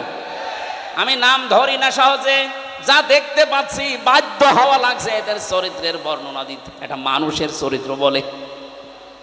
নবীজি 3 প্রকার মানুষকে সবচাইতে বেশি লানত দিয়েছেন। তার 1 নম্বরে যারা বুড়ো জেনাখোর। আরে 15.5 বছরে আমার মনে হয় বুড়ো জেনাখোর বেড়ে গিয়েছিল। 75, 80, 85 বছর বয়স, শরীর চলে না, বাকিটা বললাম না। কথা বলেন না কেন? এখন বের হচ্ছে না। তারা সম্মানিত মানুষের জন্য তাদের নাম নিলাম না। কি চরিত্র আপনার! চেহারা দেখলে কাকের মতো মনে হয়, অথচ মুখের সেনা, হাতের সেনা, কলবের সেনার বাকি সেনা আমি নাই বললাম। এগুলো সব এখন বের হচ্ছে। কথা বলেন না কেন? যারা আপনাকে ঘুম পাড়িয়ে রাত 12টা, রাত 2টায় বাড়ি যেত, এরা কারো না কারো বউ। বলেন না কেন? এরা কোনোদিন জান্নাত পাবে? ইদা গাবা আনহা হাফিজাতুহু, স্বামী যখন থাকবে না নিজেকে আপনি পরিশুদ্ধ করে রাখবেন। এটা জান্নাতি মহিলাদের নিদর্শন। এটা হাজারো মেয়ে লোকের ভেতরে পাওয়া যায় না। স্বামী বাইরে গেলেই উল্টা পাল্টা মোবাইল নাম্বারে কল দিয়ে এমন এমন কথা বলে, সংসার ভেঙে যেতে শেষে বাধ্য হয়। কথা বলে না কেন ভাই? 3 নম্বরে বিশ্ব নবী জানিয়েছেন, ওয়া তুইনু আলা দীনি যাওজাতিহা, তোমার স্বামী যখন বাইরে দিনের কাজ করবে, এই মহিলা নেককার হলে তাকে সাহায্য করবে। আমার মনে হয় যতটুকু আমি দেখেছি, একামতে দিন যারা এদেশে কায়েম করতে চায় তাদের স্ত্রীগুলো অন্তত এটা একটু মেনে চলছে।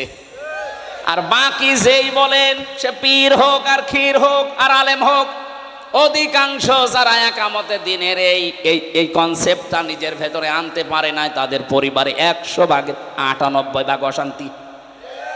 আপনি খোঁজ খবর নিয়ে দেখবেন। আমি যতটুকু পেয়েছি এটা বললাম। সম্মানিত মা বোন যারা এসেছেন, আপনার স্বামী যদি মানব কল্যাণমূলক কোনো কাজে থাকে, যদি দিনের কাজ করে, দিন প্রসারে, দিন কায়েমে, যে কাজেই থাকবে, আপনি তাকে খাদিজার মতো সাহায্য করবেন। কথা বলেন না কেন? কিয়ামতের ময়দানে খাদিজাতুল কুবরাকে যেমন জান্নাতের দরজাগুলো ডাকতে থাকবে, আপনাকেও না নিয়ে যাবে না। তার জীবনী পড়লাম গভীর রজনীতে হযরতে খাদিজাতুল কুবরা রাদিয়াল্লাহু তাআলা আনহা দরজার সাথে হেলান দিয়ে ঘুমিয়ে আছেন। মুহাম্মদ রাসূলুল্লাহ আসলেন, একটা মাত্র ডাক দিয়েছেন, খাদিজা। দরজা খুলে গেছে। ডাক দিয়ে বলে, স্ত্রী এত রাত হয়ে গেছে, ঘুমাওনি? হযরতে খাদিজা বলে, হে রাসূল, আপনি দিনের দাওয়াত নিয়ে বাইরে থাকেন, 24 ঘন্টা আমি আতঙ্কে থাকি, কাফেররা না জানি কি আপনার উপরে কি করে ফেলে। যতক্ষণ বাড়িতে না আসেন আমার ঘুম হয় না। এরপরেও যদি আমার ঘুম লেগে যায়, চিন্তা করি আমি আরামের বিছানায় ঘুমাবো। আপনি দিন প্রসার করে এসে রাতের বেলা আমাকে ডাক দিতে দিতে হয়রান হয়ে যাবেন, আপনি কষ্ট পাবেন দাঁড়িয়ে থাকতে। এজন্য আমার কষ্ট হলেও আমি এই জালানা দরজার সাথে লাগিয়ে নিজের পিঠকে হেলান দিয়ে ঘুমাই।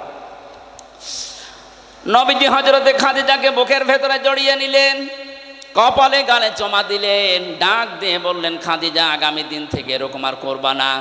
খাদিজাতুল কুবরা ওই দিন নবীজিকে বলেছিলেন, হে আমার স্বামী, আমি একটা বিষয়ের গ্যারান্টি চাই।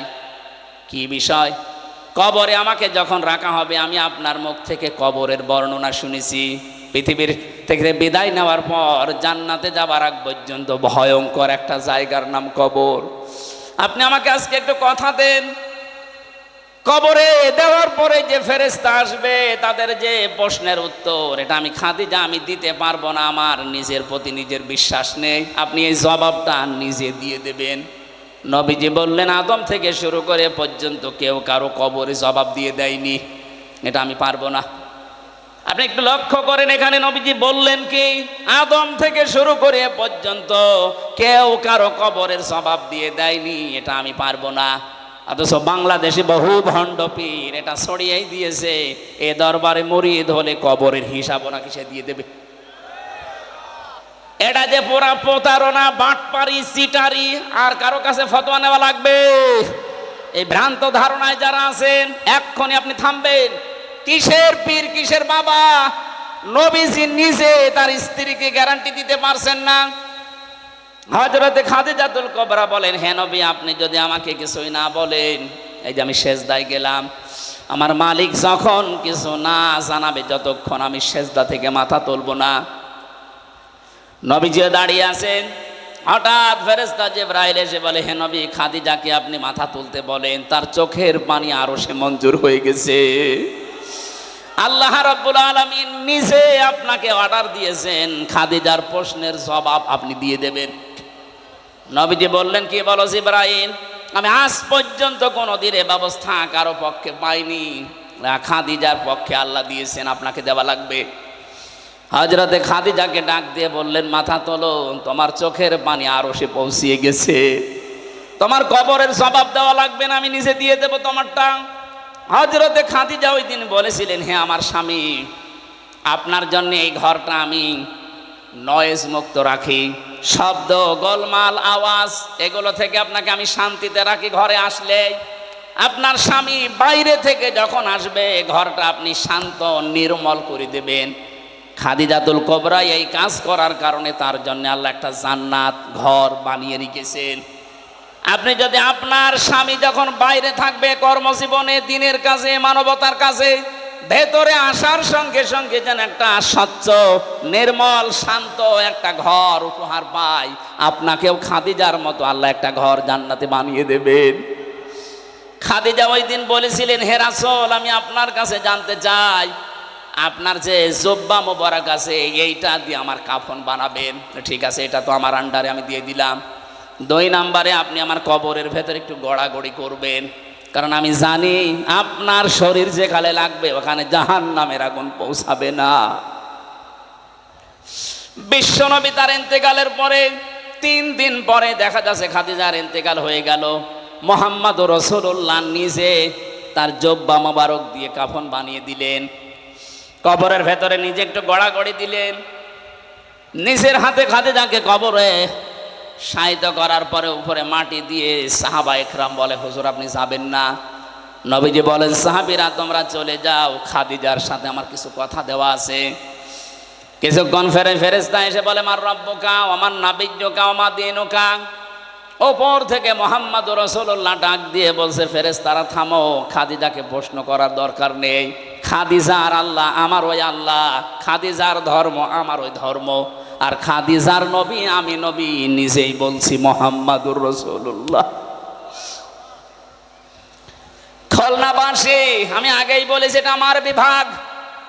বাংলাদেশে 8টা বিভাগের চাইতে বিভাগের মানুষকে এমনিতে একটু মানুষ হিসাবে ভালোবাসি বেশি। এ বিভাগের নারী পুরুষ আমার কাছে সবচাইতে বেশি আপন।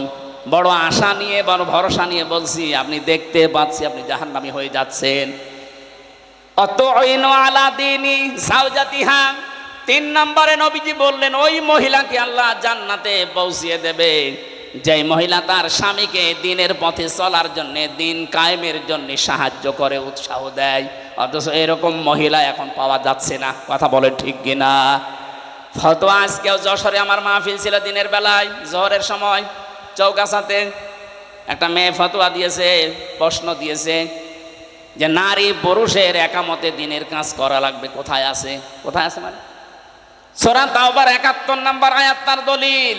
নারী হোক আর পুরুষ হোক, যে যেই স্থানে আছে ওখান থেকে একামতে দিনের কাজ করা নামাজ রোজার মতোই ফরজ, বরং তার চাইতেও বড় ফরজ। একামতে দিন কায়েম করতে গিয়ে নবীজি নামাজ ছেড়ে দিয়েছিলেন 4 ওয়াক্ত, রোজা ছেড়ে দিয়েছিলেন বদরের 17 রমজান। এক কথা বলছেন না কেন? দিন কায়েমের জন্য নবীজি যদি নামাজ ছেড়ে দিতে পারেন, কাজা করতে পারেন, রোজা ছেড়ে দিতে পারেন, তাহলে নামাজ রোজার চাইতে এটা আপনার জীবনে আরো গুরুত্বপূর্ণ কাজ। এটা শুধু নারীর জন্য, পুরুষের জন্য না। ওয়াল মুমিনুনা ওয়াল মুমিনাতু বা'দুহুম আউলিয়াউ বা'দ। এখানে মুমিন নারী, মুমিন পুরুষ দুইজনের কথাই আছে। সুতরাং যারা নিজের স্বামীকে ইসলাম কায়েমের জন্য আপনি উদ্বুদ্ধ করবেন, সাহায্য করবেন, ছাড় দেবেন, তাকে সময় দিয়ে দেবেন, আল্লাহ আপনার জান্নাতের 8টা দরজা নিজে খুলে রাখবে। বলেন সুবহানাল্লাহ। 5 না 4 নম্বরে, স্বামী যতক্ষণ বাইরে থাকবে স্বামীর সম্পদ এবং স্বামীর সন্তান আপনি হেফাজত করে রাখবেন। আজ হাজারো মেয়ে লোক স্বামী বাড়ি থাকে না, সন্তানের হাতে মোবাইলটা দিয়ে উনি সারাদিন নিজে সিরিয়াল দেখতেছে। না, এরকম মহিলা আমরা চাই না। আমরা চাই খাদিজাতুল কুবরার মতো, যিনি ফাতেমা তৈরি করবে। কথা বলুন। যিনি উম্মে কুলসুম তৈরি করবে, যিনি রুকাইয়া তৈরি করবে, এরকম মা আমরা ঘরে ঘরে দেখতে চাই। কথা বলেন ঠিক কিনা? 5 নাম্বার, ওই মহিলার জন্য আল্লাহ জান্নাতের দরজা খোলা রাখবেন যেই মহিলা স্বামী যেটা পছন্দ করে ওটা যদি জায়েজ হয়, সে নিজে ওইটা পছন্দ করবে। এটা আজ নেই। 100টার 98টা পরিবারে আমরা পাচ্ছি না। স্বামী যেটা পছন্দ করে জায়েজ, অথচ স্ত্রী ওইটা চায় না। আমি 27টা পেয়েছি, তার একটা বলছি। আমি সহ যত স্বামী এখানে বসে আছে, প্রত্যেকটা স্বামী পছন্দ করে এবং চায় যে বিয়ের পরে যেন আমার মা বাবা আমার সাথে থাকে। কথা বলেন না কেন? কিন্তু 100টার 98টা পরিবারে এটা চায় না। এই মেয়েটা চায় না, শুধু এর দোষ না, এই মেয়েটাকে কান পড়া দেয় ওর মা আর ওর বড় বোন। ওখান থেকে খালি বারবার ফতোয়া দেয়, আর কতদিন থাকবি, তাড়াতাড়ি আলাদা হ। সম্মানিত মা বোনেরা, আপনার মা, আপনার বড় বোন যদি আপনাকে জান্নাতে যাওয়ার প্রতিবন্ধকতা সৃষ্টি করে, এরকম মার বাবার কথা মানা। আরো জোরে বলেন। এই যে আরাফ নামক যে প্রাচীরের ওপরে আপনি দাঁড়িয়ে আছেন, এই হাদিসের ব্যাখ্যা বলতে গিয়ে আমি হাদিসটা নিয়ে আসলাম।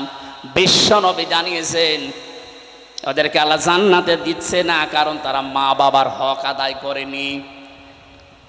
2 নম্বর, নবীজি বললেন ওদেরকে জাহান্নামে আল্লাহ দেবে না। সাহাবী প্রশ্ন করলেন হযরতে আবু যর গেফারী রাদিয়াল্লাহু তাআলা আনহু, হে নবী, এদেরকে জান্নাতে দিচ্ছে না বুঝলাম, জাহান্নামে দেবে কেন এখন? বিশ্ব নবী বলেন এই মানুষগুলো দুনিয়ায় আর যাই করুক, একামতে দিনকে কায়েম করার জন্য সর্বাত্মক চেষ্টা চালিয়েছে, এই কারণে আল্লাহ তাদেরকে জাহান্নামে দেবে না। এটা শুধু খুলনা না, সারা পৃথিবীতে ছড়িয়ে যাচ্ছে। কত সাংবাদিক দেখছেন না? সবাইকে উদ্দেশ্য করে আমি ঘোষণা দিতে চাই, সূরা সফের 10 নম্বর আয়াতের দলিল। হাল আদুল্লুকুম আলা তিজারাতিন তুনজিকুম মিন আযাবিন আলীম। তোমাদেরকে এমন একটা ব্যবসার কথা বলবো যেটা করলে জাহান্নামের আগুনে যাওয়া লাগবে না। তুমিনুনা বিল্লাহি ওয়া রাসূলিহি ওয়া তুজাহিদুনা ফি সাবিলিল্লাহ বিআমওয়ালিহিম ওয়া আনফুসিহিম যালিকুম খায়রুল লাকুম ইন কুনতুম তা'লামুন।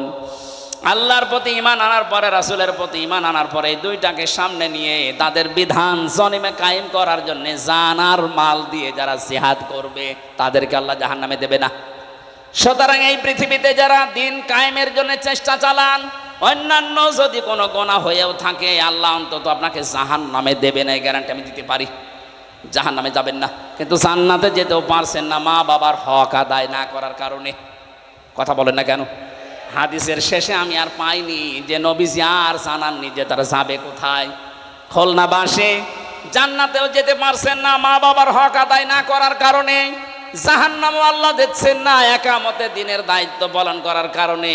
যদি ওই আরাফ নামক প্রাচীরের ওপরে দাঁড়িয়ে থাকা লাগে কি হবে বলেন তো?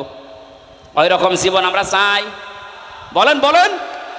এই আরাফ নামক সূরা থেকে একটা মাত্র আয়াত পড়েছি, 206টা আয়াত এখানে আছে, 179 নাম্বার আয়াত। আমার আজকের আলোচনার বিষয় বিবেক। কি বললাম? আরো জোরে। বিবেককে যদি সত্যি কেউ কাজে লাগাতে পারে জীবনেও সে রাস্তা হারাবে না, সে রাস্তা পাবেই। আজকে আমরা অনেকে রাস্তা হারিয়ে ফেলেছি বিবেককে কাজে না লাগার কারণে। দেখেন তো আল্লাহ কি জানিয়েছেন, ওয়ালাকাদ জারানা লিজাহান্নামা কাসীরাম মিনাল জিন্নি ওয়াল ইনস। আল্লাহ কথা শুরু করার আগেই তাকিদ দিচ্ছেন। আল্লাহ পাক বলেন ওয়ালাকাদ, অবশ্যই, জারানা, আমি বানিয়েছি, তৈরি করেছি, লিজাহান্নামা, জাহান্নামের জন্য, কাসীরাম মিনাল জিন্নি ওয়াল ইনস, অধিকাংশ মানুষ আর জিন জাহান্নামে যাবে এই জন্যই বানিয়েছি। প্রশ্ন আসতে পারে তাহলে আমাদের দোষ কি? যেখানে আল্লাহ কাসির দিলেন কলিল না দিয়ে, আবার কাসির না দিয়ে কাসির র একালিফ টান আছে। কলিল মানে অল্প, কলিলা মানে একেবারে অল্প, কাসির মানে অল্প, কাসির, কাসির মানে বেশি, কাসির র মানে অনেক বেশি। কত বেশি আমাদের মেধা ধরবে না। আল্লাহ বলেন এত মানুষ আর জিন জাহান্নামে দেব। আমরা যেহেতু প্রশ্নই করে ফেলেছি আল্লাহ, তাহলে আমাদের দোষ কি? আল্লাহ বলেন দোষ আছে। 3টি ইন্দ্রিয় শক্তি যাদের আছে, এই 3টা যারা কাজে লাগাবে না এই মানুষগুলো মাস্ট বি জাহান্নামে যাবে। আর অন্যান্য কারণ আছে অন্য আয়াতে, এই আয়াতে 3টা পেয়েছি। খুলনাবাসী এখন থেকে আপনি মিলাবেন আপনার ভেতরে এই 3টা গুণ আছে কিনা। যদি থেকে থাকে এখনই তাওবা করে ভালো হওয়ার নিয়ত করা লাগবে। রাজি আছেন কিনা? রাজি আছেন কারা কারা? দেখি লিল্লাহে তাকবীর, লিল্লাহে তাকবীর, লিল্লাহে তাকবীর। আলহামদুলিল্লাহ। ভাই আমরা এবার 3টা কারণ বলছি, দেখেন আমার ভেতরেও যদি থাকে আমি এখনই পরিবর্তন হওয়ার সিদ্ধান্ত নেব। 1 নম্বরে লাহুম কুলুবুল লা ইয়াফকাহুনা বিহা, তাদের কলব আছে কিন্তু চিন্তা নেই, উপলব্ধি শক্তি নেই। তাদের যে হৃদয় আল্লাহ দিয়েছেন, এই মানুষগুলো চিন্তা ভাবনা করে না হৃদয় দিয়ে। তাদের বিবেক আল্লাহ দিয়েছেন, বিবেকটা কাজে লাগায় না। আমি যে প্রথমেই বললাম মানুষ যদি বিবেক কাজে লাগাতে পারে সে কোনোদিন রাস্তা হারিয়ে ফেলবে না। আজ এই জাতি রাস্তা হারিয়ে ফেলেছে শুধু বিবেকটা কাজে না লাগার কারণে। 2006 সালে এই পৃথিবীর ইতিহাস যারা পাল্টিয়ে দিয়েছে, 28 অক্টোবরে এ দৃশ্য দেখার পরে তামাম পৃথিবী হতভম্ব হয়ে গেল। এরপরও আমাদের বিবেকটা কাজে লাগলো না। আপনি চিন্তা করতে পারেন একটা জীবিত মানুষকে পিটিয়ে হত্যা করার পরে তার লাশের উপর একটা মানুষ ড্যান্স দেয়, আর তারা এখন মানবতার বলি উড়াচ্ছে। 7 সালে আমি তখন ম্যাট্রিক পরীক্ষা দেই, আসছিলাম সিরাজগঞ্জ থেকে। রাস্তার মাঝে দেখলাম একটা মরা কুকুর পড়ে আছে। ড্রাইভার গাড়ি চালিয়ে না দিয়ে বাম দিয়ে ঢুকিয়ে দিল। গাড়ি একটু ঝাঁকি দিয়েছে, ডাক দিয়ে বললাম, ড্রাইভার সাহেব আপনি এ কি করলেন? এখনই তো উল্টিয়েছে তো গাড়ি। ড্রাইভার আমার বলছে, দেখেন না একটা মরা কুকুর পড়ে আছে, আমি ডবল করে আমার চাকা চালাবো, আমার বিবেক নেই। আমি ওনারে যেই বলেছি, আরে ভাই এটা তো মরা কুকুর, এ মারলে কি আর না মারলে কি? ড্রাইভার আমার দিকে আবার ঘুরে বলছে, হুজুর আপনি কি আসলেই হুজুর নাকি বেশ ধরেছেন? কেন? আপনি দেখছেন একটা মরা কুকুর পড়ে আছে, আমি ডবল করে গাড়ির চাকা চালাবো, আমার বিবেক নেই। বললাম, ভাই আপনার নাম কি? বলছে সুব্রত। তার মানে উনি হিন্দু মানুষ। নাম কি বলেন বলেন। পিঠের ওপরে থাবা দিয়ে ওই দিন বলেছিলাম, আপনি একটা হিন্দু, আপনার ইমান নেই কিন্তু বিবেক আছে। বিবেক থাকার কারণে একটা নিকৃষ্ট জীব পড়ে আছে মরা, তারপর আপনি ডবল করে মারেন না। অথচ পৃথিবীর আশরাফুল মাখলুকাত আমার জসিম ভাইকে কিছু মানুষ পিটিয়ে মারার পরে ড্যান্স দিয়েছিল লাশের উপর। এদেরকে মানুষ আপনি বলতে পারেন? কথা বলেন না কেন? এদের বিবেক কোথায় গেল? আমি আর সাবেক এমপি সাহেব যে জেলখানায় ছিলাম, ওখানে যে রাইটার এই শেষে পেয়েছিলাম, রাইটার যাকে, ওই যে খুলনাতে বাড়ি আপনাদের এই 18 মাইলের এদিকে, এদিকে পাইক গাছের এদিকে 18 মাইল আছে না, ওখানে বাড়ি শাওন। এই যে বিশ্বজিৎ হত্যার মামলার আসামি, ওর ফাঁসি ছিল, এখন যাবজ্জীবন 30 বছর জেল খাটা লাগবে। মাঝে মাঝে নাম লিখতে আসতো, গণনা করার সময় বলতাম যে ভাই আপনি কেস করলেন কি করে? সে দেখেন আমার বিবেক ওই সময় কাজ করেনি। এই হিন্দু বেটা আমারে বারবার বলেছিল যে ভাই আমি মুসলমান না, আমি শিবির কি জানি না, আমি ফুল হাতা হাফ হাতা না। কথা বলছে, আমি ফুল হাতা, আমার হাফ হাতা না, তারপরও আমি ছাড়ি নাই। গরু যেভাবে কোপ দেয়, ছাগল যেভাবে কোপ দেয় মানুষ, আমি ওইভাবে কোপিয়েছি। আপনার বিবেক মরে গেছে। কুষ্টিয়ার আবরার ফাহাদকে যেদিন পিটিয়ে আপনি মেরে ফেলেছেন, কথা বলেন ঠিক কিনা? আপনাদেরকে নিষিদ্ধ করার আমি 100 কারণ বলতে পারবো, কিন্তু বৈধতা দেওয়ার একটা কারণ এই দেশের মানুষের কাছে নেই। আপনি যে বৈধতা পাওয়ার জন্য বলছেন আমরা মানি না, মানে আপনি যে বৈধতা পাবেন কি দিয়ে পাবেন? একটা জিনিস দেখান যে এই কারণে আপনাদের বৈধতা দেওয়া লাগবে। আপনাদেরকে নিষিদ্ধ করার জন্য আমি 100 কারণ দেখাতে পারবো। এখন আমি নিজে যাদের সাথে জেল কেটে আবরার হত্যা মামলার আসামিরাও আমাদের সাথে ছিল, ওনাদের ব্লকে ছিল। বিবেকটা আজ আমাদের কাজে লাগছে না। আল্লাহ রাব্বুল আলামিন জানেন লাহুম কুলুবুল লা ইয়াফকাহুনা বিহা, এই শব্দ দিয়ে আরম্ভ করলেন। যাদের বিবেক কাজে লাগে না, এই মানুষগুলোকে আল্লাহ জাহান্নামে দেবেন। আল্লাহ স্মরণ করাচ্ছেন আমাদের ওই জন্মের ইতিহাসটা। হাল আতা আলাল ইনসানি হিনুম মিনাদ দাহরি লাম ইয়াকুন শাইআম মাযকুরা। আল্লাহ পাক বলেন, মানুষের জীবনে কি এমন সময় অতিবাহিত হয়ে যায়নি যে সময় উল্লেখ করার মতো সে কিছু ছিল না? আমাকে যদি আল্লাহ বলে, হামজা নেই থেকে তোকে আমি এ পর্যন্ত বসিয়েছি, এর মাঝে তোর মা বাবা শুধু বিছানায় ছিল, বাকি যা করার কে করেছে বলেন? বিজ্ঞান এখন প্রমাণ করছে, ফালিয়ানজুরিল ইনসানু মিম্মা খুলিক, খুলিকা মিম্মা ইন দাফিক ইয়াখরুজু মিন বাইনিস সুলবি ওয়াত তারাইব। এই যে সুলবুন আর তারাইব, এই শব্দ দুইটা নিয়ে বাবার স্ফলিঙ্গ দিয়ে দ্রুত গতিতে যে পানিটা বের হয়ে মায়ের রান রেহেমের ভেতরে জমা হয়, বিজ্ঞান জানিয়েছে চুল, রক্ত, গোশত আর চর্বি এগুলো আল্লাহ তৈরি করেন। চুল, রক্ত, হাড়, রক্ত, চর্বি আর চামড়া, গোশত, রক্ত, চর্বি আর চামড়া, এই 4-8টা জিনিস যখন এক হয়ে যায়, আল্লাহ বলেন মানুষ তৈরি হওয়ার জন্য 13টা জিনিস লাগবে। বাকি 5টা আমি আল্লাহ আমার রব নামের কারণে তোকে নিজে দান করেছি। ওয়াজআলা লাকুমুস সামআ ওয়াল আবসারা ওয়াল আফিদা ইলা আখিরি আয়াত। এই যে শ্রবণ শক্তি, দর্শন শক্তি, বাক শক্তি, আকেল শক্তি আর ঘ্রাণ শক্তি, এটা দুনিয়ায় কেউ দেয়নি, আল্লাহ নিজে দিয়েছেন এই 5টা। এই যে কথা বলতে পারি, বাক শক্তি, এটা দেওয়া কার? আরো জোরে। আশ্চর্যের বিষয়, 15.5 বছরে আল্লাহর এই দেওয়া বাক শক্তিকে অনেকে রুদ্ধ করে রেখেছিল।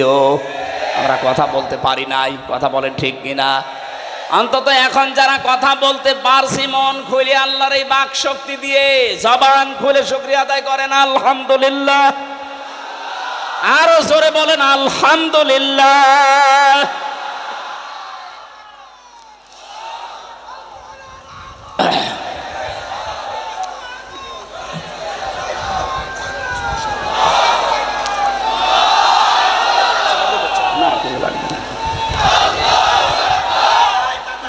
বসেন ভাই।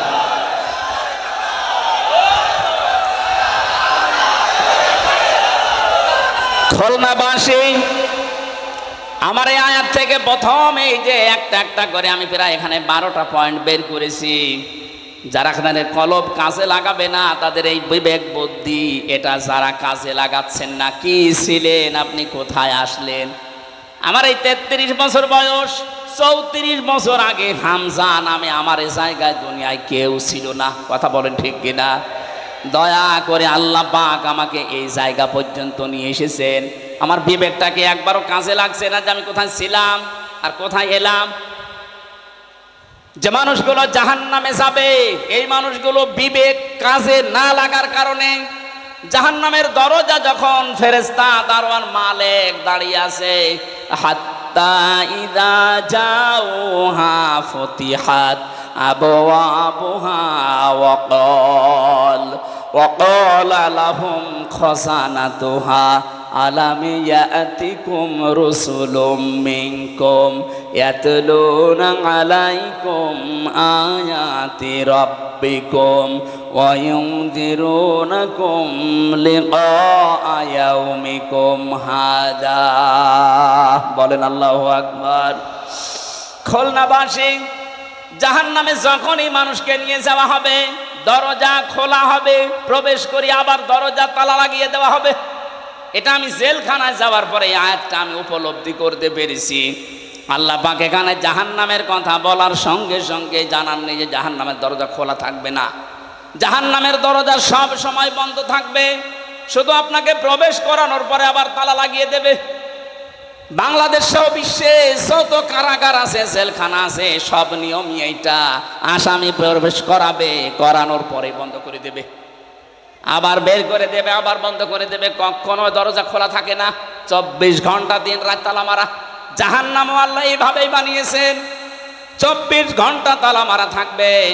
ভেতরে ফেরেশতারা উপর থেকে জিজ্ঞাসা করবে, তোমাদের কাছে কি নবী রাসূল যায়নি?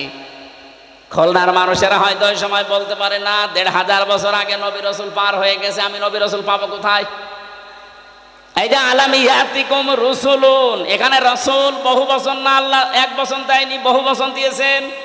প্রশ্ন আসতে পারে, এখন কি রাসূল আছে? কিয়ামত পর্যন্ত আসবে, তাহলে আল্লাহ রসুলুন বহু বচন দিলেন কেন? জবাব হচ্ছে ফি জিলালিল কোরআন আর ইবনে কাসিরে, এই দুইটা তাফসিরের জবাব।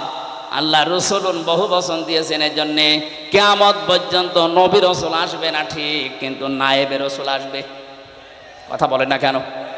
তামাম দুনিয়ায় যারা এলেম পেয়েছে, আমরা যাদেরকে আলেম বলি, এই আলেমরা যারা জ্ঞান অনুযায়ী তাদের যোগ্যতা অনুযায়ী আমল করবে, এই মানুষগুলো নায়েবে রাসূল, নবীর উত্তরাধিকারী।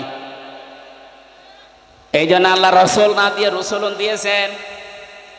ও খুলনার মানুষেরা, জাহান্নামের দরজার দারোয়ান ফেরেশতা মালিক উনি বলবে, আরে তোদের কাছে নবী আর রাসূল যায়নি, কিন্তু আমির হামজা গিয়েছিল। হ্যাঁ, কথা বলেন না কেন? মাওলানা হোসাইন আহমেদ গিয়েছিল, এই জাহান্নামের কথা কি শোনায়নি? এই যে এই শাস্তি সতর্ক করেনি? ওরা তখন বলবে, ক্বালু বালা ক্বাদ জানা নাযীর। হ্যাঁ, আমাদের কাছে সতর্ককারী গিয়েছিল, যে নাম এখন ফেরেশতারা বলবে ওই নামে।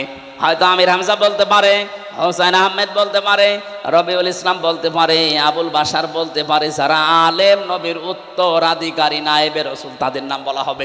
এই জন্য রসুলুন দিয়েছেন। তারা যখন স্বীকার করবে হ্যাঁ গিয়েছিল, তারপরে কি ফেরেশতারা এই কথা জবাব চাইলে ওরা বলবে, ফাকাযযাবনা ওয়া কুলনা মা নাযালাল্লাহু মিন শাই। আমাদের কাছে গিয়েছিল, কিন্তু কথা শোনার পরে আমরা বিশ্বাস করতাম না, নিজের মনে মনে বলতো আমার বেটা মনে হয় মিথ্যা কথা বলে, এরকম মন দেশে নেই। এক কথা বলে না কেন? ও বলবে যে বেটা মনে হয় মিথ্যা কথা বলে, এরকম কিছু আল্লাহ নাজিল করেনি। আপনি নিজেও কোরআন পড়তে পারেন না, বোঝেন না, হামজা বলবে, আপনি মানবেনও না। আপনি কি হয়েছেন? কি বলেন, কি হয়েছেন আপনি?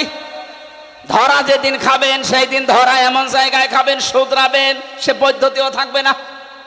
তখন আফসোস করে বলবে ওয়াকালু লাউ কুন্না নাসমাউ আও নাকিলু মা কুন্না ফি আসহাবিস সাঈর। ওই সময় যদি তাদের কথাগুলো শুনতাম আর বিবেক দিয়ে যদি উপলব্ধি করতাম, যদি মেনে নিতাম, তাহলে এই সাঈর নামক জাহান্নামের দরজা দিয়ে আজকে আমাদেরকে আশা লাগতো না। ফাতারাফু বিযামবিহিম, তাদের নিজেদের অপরাধ তারা স্বীকার করবে। ফাসুহকাল লিআসহাবিস সাঈর, জাহান্নামের সাঈর যেটা তার অধিবাসী, তাদেরকে আল্লাহ বাড়িয়ে দেবে। জোরে বলেন নাউজুবিল্লাহ। খুলনাবাসী, আমাদের বিবেক আছে, বিবেক যেন আমাদের কাজে লাগে আজকে থেকেই। হামজা তার বাবার কথা বানিয়ে বলছে না, আপনাদেরকে বাঁচার জন্য আয়াতের পারা, পৃষ্ঠা, লাইন, রুকু, সূরার নাম, তাফসীরের নাম সব বলে দিয়েছি। এরপরও যদি কারো বিবেক কাজে না লাগে, আমার মনে হয় ওর বিবেকের উপরে কুকুরে পোশাক করেছে। তারপরও বলছে ঠিক। আশা করছে বিবেকটা কাজে লাগাবেন। বিবেক যদি সত্যি আপনার কাজে লাগে, আপনি রাস্তা পেয়ে যাবেন। কিন্তু যে মানুষগুলো জুলুম করতে করতে মানুষের বিরুদ্ধে অপপ্রচার করে মানুষকে দুনিয়ায় অপরাধী বানানোর জন্য যারা চেষ্টা চালিয়েছে, এদের বিবেককে আল্লাহ মেরে ফেলেন। সূরা আনফালের 23 নম্বর আয়াতে আল্লাহ জবাব দিয়েছেন, ওয়ালাউ আলিমাল্লাহু ফীহিম খায়রাল লাআসমাআহুম ওয়ালাউ আসমাআহুম লাতাওয়াল্লাউ ওয়া হুম মুরিদুন। ওই মানুষগুলো তো শুনবে না, আপনি যতই তাদেরকে শোনানোর চেষ্টা করেন, ওই মানুষগুলো শুনবে না। না শোনার পেছনে কারণে, ওদের শোনার মতো যে মন, এইটা আল্লাহ নষ্ট করে দিয়েছে ওদের অপরাধের কারণে। এখানে ফেরাউন যখন ডুবে যাচ্ছিল, ওই সময় কিন্তু শেষ কথা ওর ছিল এইটা, আন্নাহু লা ইলাহা ইল্লাল্লাযী আমানাত বিহি বানু ইসরাঈল। ও বলেছিল আমি ঈমান আনলাম ওই আল্লাহর উপরে, যে আল্লাহর উপরে ঈমান এনেছে বনি ইসরাইল সম্প্রদায়। আমি তো মুসলমান। আল্লাহ বলেছেন আলান, এখন।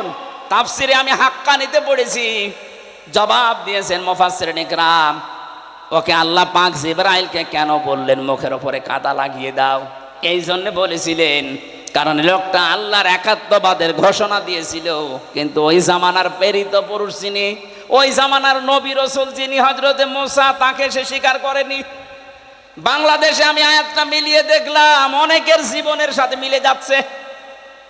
ফেরাউন ঘোষণা দিয়েছিল আল্লাহর, কার? বলেন বলেন। কিন্তু ওই জামানার প্রেরিত পুরুষ যিনি, তার ঘোষণা সে দেয়নি। ও যদি বলতো লা ইলাহা ইল্লাল্লাহ, মুসা কালিমুল্লাহ, আল্লাহ ওরে মাফ করে দিত। কিন্তু আল্লাহর ঘোষণা দিয়েছে। আজ বাংলাদেশের দিকে তাকান, অনেক নামধারী মুসলমান এখানে বসে আছে, তারা আল্লাহর ঘোষণা দেয়, আল্লাহর হুকুম মতো নামাজ পড়ে, রোজা রাখে, হজ করে, দান সাদকা করে। এই যে 4টা কথা বললাম, এগুলো হুকুম কার? আরো জোরে, এগুলো কি একটাও রাসূলের হুকুম? বলেন না কেন?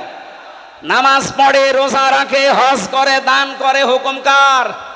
আল্লাহর বিধান হয়তো মানে, কিন্তু এই জামানার যিনি প্রেরিত পুরুষ, কিয়ামত পর্যন্ত যিনি নবী আর রাসূল, তার রিসালাতের ঘোষণা যখন দিতে বলা হয়, তার জীবন মানার কথা, তখন বলে না এটা রাজনীতি। আল্লাহর কসম, আপনারও মরণ হবে ফেরাউনের মতো। ও যদি আমার আল্লাহর ঘোষণা দিয়ে, রিসালাতের ঘোষণা না দিয়ে মারা যায়, ওকে আল্লাহ যদি বলে তোর ঈমান নসিব হবে না আল আন, এখন কেন? আপনিও যারা এদেশে আছে, বহু মানুষ আমরা দেখতে পাচ্ছি, বলে আমরা কি নামাজ পড়ি না, রোজা রাখি না, হজ করি না, দান সাদকা করি না। করেন, এ হুকুম কার? বলেন বলেন। কিন্তু এ জামানার প্রেরিত পুরুষকে, মুহাম্মদ রাসূলুল্লাহ, তার জীবনের 23 বছরের জিন্দেগি নবুয়তের, সেটা আর 13 বছর আপনি মানেন মক্কারটা, মদিনার 10 বছর বলতে গেলে আপনার কাছে রাজনীতি মনে হয়। আপনার মরণ হবে ফেরাউনের মতো। আপনার বিবেক কেন কাজে লাগে না? বিবেকটা কাজে লাগান এখন। ফেরাউন এখনো মিশরের পিরামিডে আছে। ফালিয়াউমা নুনাজ্জিকা বিবাদানিকা লিতাকুনা লিমান খালফাকা আয়া।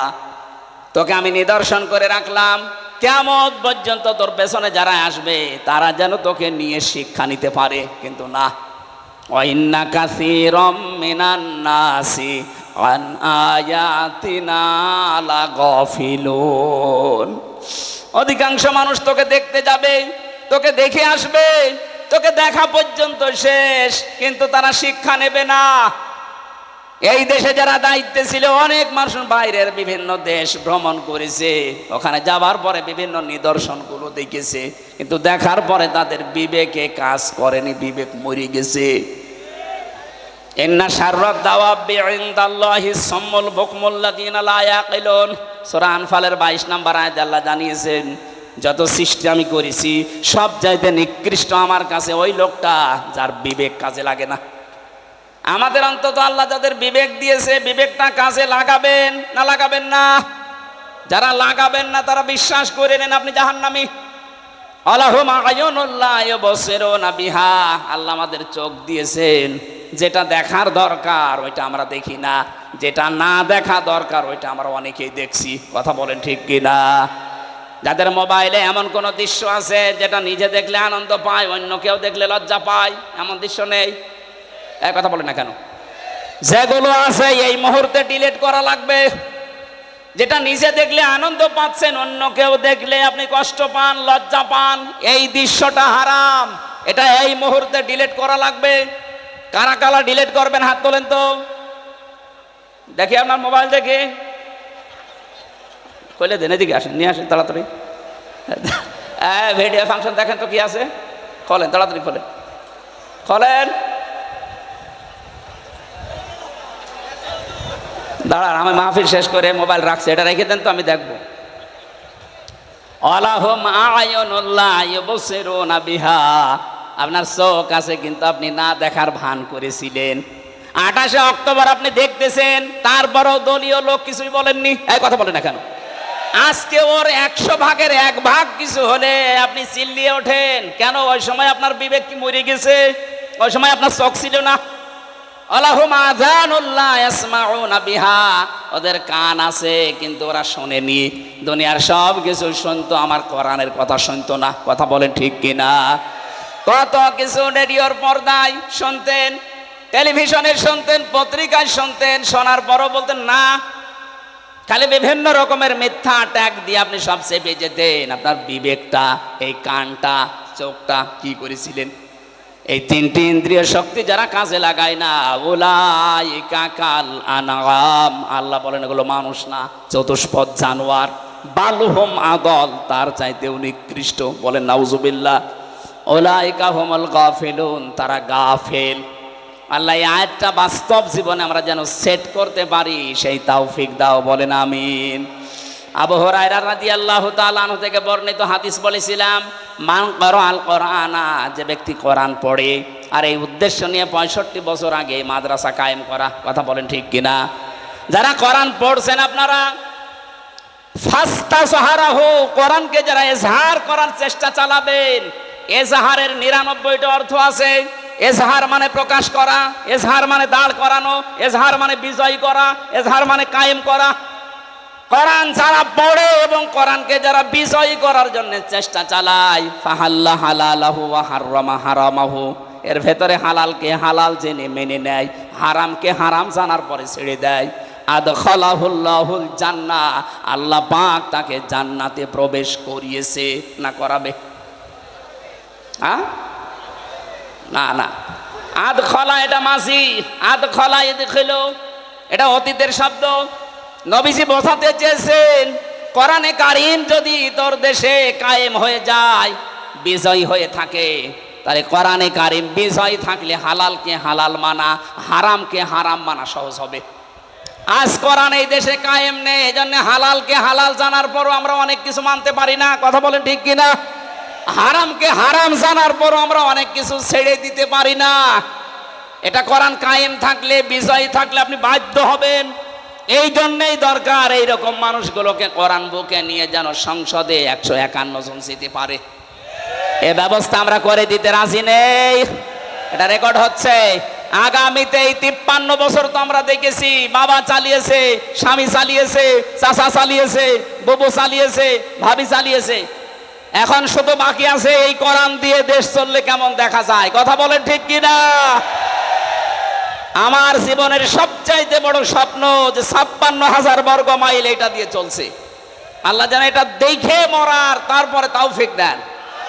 যারা যারা চান এটা দিয়ে এই দেশ চলুক, একটু হাত তুলে আল্লাহকে দেখিয়ে দেন। লিল্লাহে তাকবীর। এই দাবি যদি আমাদের এই দেশের 18 কোটি মানুষের কাছে নাও পৌঁছায়, আরো সে পৌঁছে গেছে ইনশাআল্লাহ। আল্লাহ এই উদ্দেশ্য নিয়ে আমাদেরকে যেন মাফ করে দেন। আল্লাহুম্মা আমিন।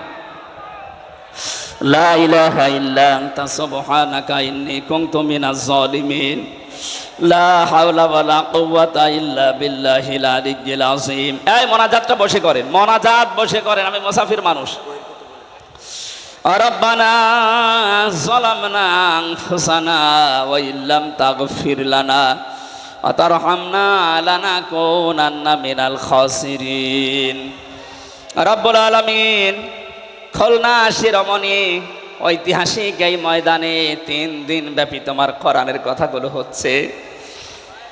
সমাপনী দিবসে আমরা বিবেকের উপরে কিছু কথা বলার পর, শোনার পরে হাত তুলেছি।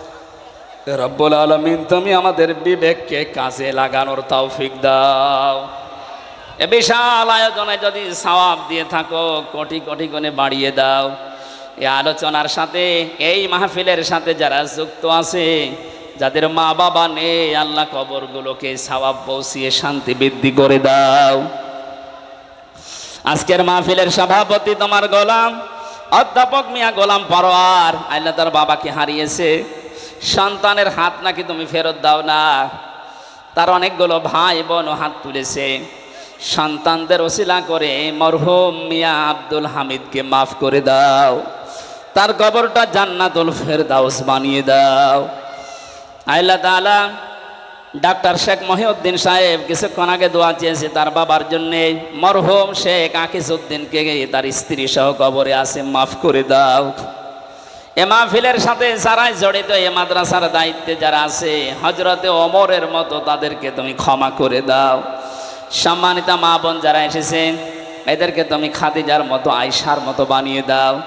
অনেকে স্বামী সংসারে অশান্তিতে আছে, আল্লাহ তুমি তাদেরকে শান্তি দান করো।